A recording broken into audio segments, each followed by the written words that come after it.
क्या लकवे के बाद आपके हैंड में मूवमेंट नहीं आ पा रही है, फिंगर्स मुड़ नहीं पा रही है या हाथ में ग्रिप वापस नहीं आ पा रही है, तो बिल्कुल भी घबराने की ज़रूरत नहीं है।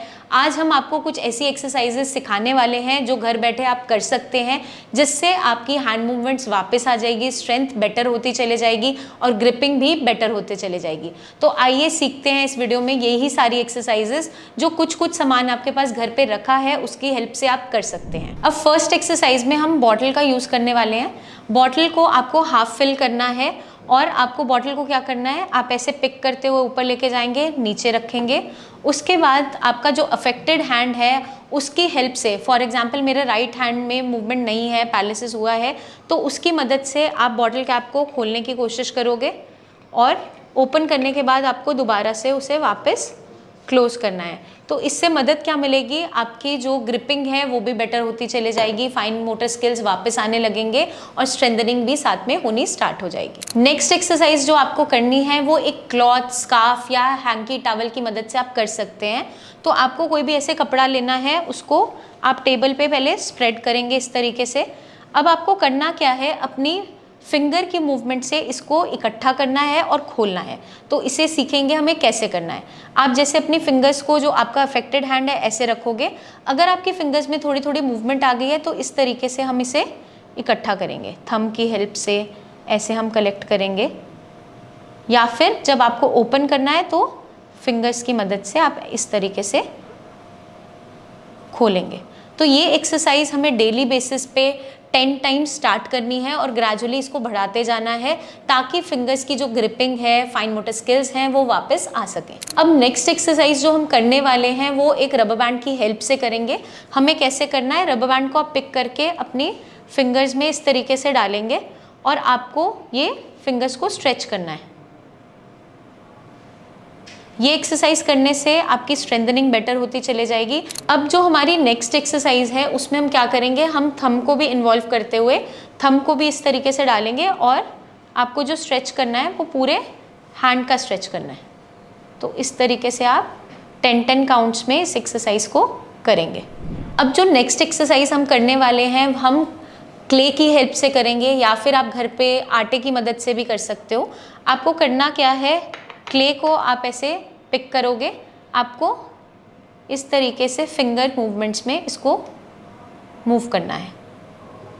जैसे हम आटा गूंथते हैं उस तरीके से, या लोई बनाते हैं उस तरीके से हमें करना है। तो सारी फिंगर्स की मूवमेंट होगी। जो हम पाम की मूवमेंट करेंगे वो इस तरीके से करेंगे, या फिर सर्कुलर मोशंस में भी कर सकते हैं, जैसे हम आटे की लोई बनाते हैं। तो इस फॉर्म में हम पाम की भी एक्सरसाइज हो गई आपकी, साथ के साथ जो हमने इनिशियली की तो फिंगर्स की स्ट्रेचिंग भी हो गई और स्ट्रेंथनिंग भी हो जाएगी। तो ये डेली बेसिस पे आपको शुरू करना है, ताकि फाइन मोटर स्किल्स बेटर हो जाएं और फिंगर टिप्स की स्ट्रेंथनिंग होनी स्टार्ट हो जाए। अब नेक्स्ट एक्सरसाइज में हम पेपर कप्स की हेल्प से स्टैकिंग करेंगे। स्टैकिंग करने से हमें क्या बेनिफिट मिलने वाला है कि फिंगर टिप्स हमारी यूज़ होंगी और फिंगर्स की स्ट्रेंथनिंग होनी स्टार्ट हो जाएगी। तो आपको एक एक कप को इस तरीके से स्टैक करते हुए चलना है। और ये एक्सरसाइज करने से हमारी फिंगर टिप्स में थोड़ी स्ट्रेंथ आनी स्टार्ट हो जाएगी और आपकी जो टिप्स में मूवमेंट नहीं आ पा रही है वो वापस आनी स्टार्ट हो जाएगी। अब जो नेक्स्ट एक्सरसाइज हम करने वाले हैं वो हम क्लॉथ क्लिप्स की मदद से करने वाले हैं। हमें क्या करना है, जो आपका अफेक्टेड हैंड है उसकी मदद से हमें इस तरीके से इन्हें ओपन करना है और वापस लगाना है। ये आप क्लॉथ के ऊपर दोबारा भी कर सकते हो, किसी पेपर बोर्ड पे भी कर सकते हो, कार्डबोर्ड पे भी कर सकते हो। तो इस तरीके से हमें ओपन करके इसे दोबारा से लगाना है। कोशिश हम ये करेंगे कि हर एक फिंगर की मदद से हम इस तरीके से इसे ओपन करें, तो हमारी जो सारी फिंगर्स है वो भी यूज़ हो जाएगी, थंब की इन्वॉल्वमेंट भी आएगी और हमारी मूवमेंट्स बेटर होती चले जाएंगी। अब जो हम नेक्स्ट एक्सरसाइज करने वाले हैं उसमें हम कॉइन्स का यूज़ करते हुए अपने फाइन मोटर स्किल्स को बेटर करते जाएंगे। तो हमें क्या करना है, जैसे मेरा, आप जानते हो अफेक्टेड हैंड हमने राइट हैंड माना है, तो राइट हैंड की मदद से मैं कॉइन्स को पिक करते हुए मुझे इसके अंदर, बोल के अंदर डालना है। या तो आप सारी फिंगर्स की हेल्प ले सकते हैं, डिपेंड करता है कि आपके हैंड में कितनी मूवमेंट आई है, या फिर हम एक एक फिंगर की मदद से भी इस तरीके से पिक कर सकते हैं, जिससे हमें बेटर क्या होगा कि हर एक फिंगर में हमारी मूवमेंट आनी स्टार्ट हो जाएगी। ये टफ होता जाएगा, बट बिगिनर लेवल पे हम सारी फिंगर से ही इसे पकड़ते हुए ऐसे बोल में शिफ्ट करेंगे। तो एज पर आपका कितनी मूवमेंट आ चुकी है उस पर डिपेंडेंट है। आप एक बार सारी फिंगर्स को यूज़ करके अगर पिक कर पा रहे हैं तो हम नेक्स्ट लेवल में क्या करेंगे, छोटी छोटी मूवमेंट्स इसी तरीके से करेंगे। आप चने के दाने का यूज़ कर सकते हो, मटर के दाने का यूज़ कर सकते हो, क्योंकि वो और अच्छे से आपकी एक एक फिंगर में ग्रिप हो जाते हैं, ग्रैस्प आप कर सकते हैं और स्ट्रेंथनिंग बेटर होती चले जाएगी। नेक्स्ट जो आपकी एक्सरसाइज है उसमें हम क्या करेंगे, आपकी फिंगर्स को आपको इस तरीके से मूव करना है।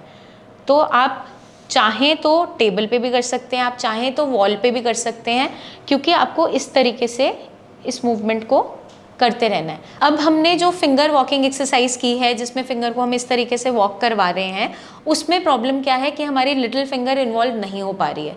तो हम क्या करेंगे, हम लिटिल फिंगर की इन्वॉल्वमेंट भी चाहते हैं, क्योंकि स्ट्रेंथनिंग तो इसकी भी करनी है। तो आप इस तरीके से फिंगर कर्ल्स करेंगे, साथ में हम चाहें तो हम थंब की इन्वॉल्वमेंट करते हुए ऐसे फिस्ट को बंद करते हुए ओपन करेंगे। साथ के साथ हम और क्या कर सकते हैं, आपकी जो फिंगर्स है उसको हमें स्प्रेड करना है। तो हम क्या करेंगे, इन फिंगर्स को ऐसे स्प्रेड करते हुए हमें वापस लेकर आना है। तो इस तरीके से भी आपको एक्सरसाइज करनी है, जो हमने रबर बैंड की हेल्प से भी की है, और विदाउट रबर बैंड भी हम ऐसे करेंगे। तो ये सारी की सारी जो एक्सरसाइजेज हमने आपको वीडियो में बताई है, ये आपकी फिंगर्स की स्ट्रेंथनिंग के लिए, हैंड की स्ट्रेंथनिंग के लिए, इवन आपकी रिस्ट की स्ट्रेंथनिंग में मदद करेगी। साथ के साथ आपकी मूवमेंट है, ग्रिपिंग है, उसको भी बेटर करेगी। तो धीरे धीरे हमें इन एक्टिविटीज़ को शुरू करना है, ग्रेजुअली आपको बढ़ाते रहना है काउंट्स। तो शुरू में आप 5-5 काउंट से भी अगर सारी एक्सरसाइज शुरू करते हो और इसको ग्रेजुअली हम 10-10 काउंट्स तक भी बढ़ाते हैं, तो काफ़ी हद तक आपको हैंड में बेटर इंप्रूवमेंट दिखाई देगी। अगर आपको लगता है कि आपकी फिंगर में पेन हो रहा है या स्टिफनेस ज़्यादा है, तो जब भी आप ये एक्सरसाइजेस स्टार्ट करें, हल्के हाथ से पहले अपने हैंड की मसाज करेंगे और उसके बाद हम ये सारी एक्सरसाइजेस करना स्टार्ट करेंगे। तो उससे आपको काफ़ी बेटर लगेगा। आपने एक ही दिन में सारी एक्सरसाइजेस बहुत ज़्यादा पुश करते हुए नहीं करनी है।